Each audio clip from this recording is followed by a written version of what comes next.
औज़ुबिल्लाहि मिनश्शैतानिर्रजीम बिस्मिल्लाहिर्रहमानिर्रहीम अल्लाहुम्मा सल्लि अला मुहम्मद व आले मुहम्मद।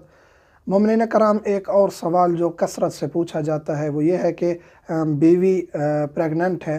बाज़ औक़ात मर्दों से पूछा जाता है, बाज़ औक़ात ख़वातीन पूछती हैं कि हम प्रेग्नेंट हैं, आया शौहर हमारे साथ मुबाशरत कर सकता है या नहीं, या हमारा फ़लाँ मंथ चल रहा है, क्या इस दौरान मुबाशरत कर सकते हैं। ख़ुसूसन जो आखिरी महीने होते हैं उसमें बाज़ लोग कहते हैं कि जी जायज़ नहीं है मुबाशरत।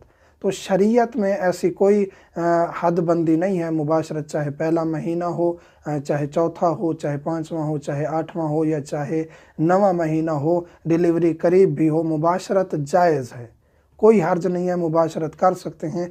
एक चीज़ जो है ज़रूरी वो ये है कि इस्लाम ने तबीब को अहमियत दी है कि जो चीज़ डॉक्टर कह दे वो मानना ज़रूरी है। अब आप मुराजिया करेंगे, आप चाहे प्रेगनेंसी का पहला महीना है या जो महीना है, आप मशावरत करेंगे डॉक्टर से कि हम मुबाशरत कर सकते हैं या नहीं, कोई डिफ़िकल्टी तो नहीं है, कोई पेचीदगी तो नहीं है, तो डॉक्टर नहीं रोकती, वो कहती है कर सकते हैं। लेकिन वो कुछ एहतियातें बताती है, कुछ एहतियाती तदाबीर बताती है जिन पर अमल करते हुए आप मुबाशरत कर सकते हैं। तो आप डॉक्टर से मुशावरत करें और आप इस अमल को जारी रख सकते हैं। एक और यहाँ चीज़ ज़िक्र करते चलें कि अगर डॉक्टर ने कोई ज़्यादा पेचीदगी हो गई है, डॉक्टर ने मना कर दिया है कि अब ये आखिरी 2 महीने आपने मुबाशरत नहीं करनी, बाज़ औक़ात ये एक यानी शाज़ व नादिर हो सकता है, मुमकिन है, तो फिर जायज़ नहीं होगा क्योंकि डॉक्टर ने मना कर दिए।